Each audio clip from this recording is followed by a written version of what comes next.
right, boys and girls, we are going to be counting backwards. You can use your 100 chart on your desk to help you with these. Counting backwards will just help us when we're finding number patterns. It will help us find them more easily.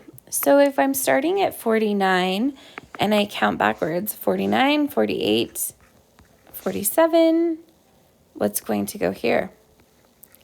45, 44, 43, and what's the last one? 42.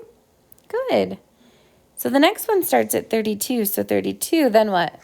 31, 30, 29, 28, 27, and 26.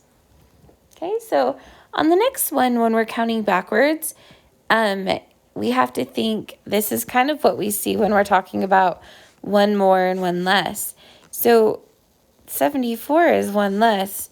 So what would be one more? One more, 76. Okay, and then we can just fill in the missing numbers to keep going on that pattern.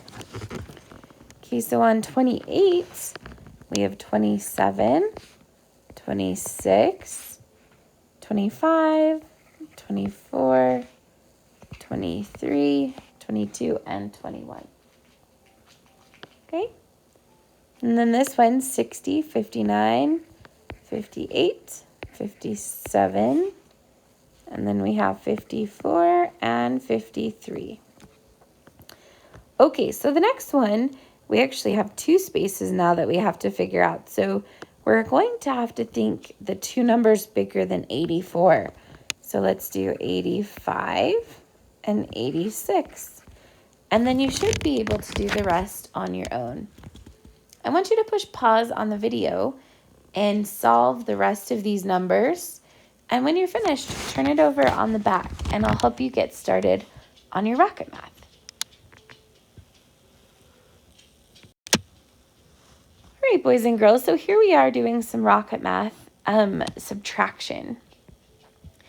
This is really helping you become better at your math facts, and we can see that because you're doing really good on your M-comps. So first, just look for the easiest problems and solve those really quick. So these are all number neighbors, right? And we know that when we're subtracting number neighbors, that the answer is just going to be 1. Then I go and find the -1 problems, and I just write the number that comes before. See? Pretty simple. And that already has solved a lot of my problems. Then I go back through and find anything that's a little bit harder. So finish your rocket math and then turn your paper into your teacher.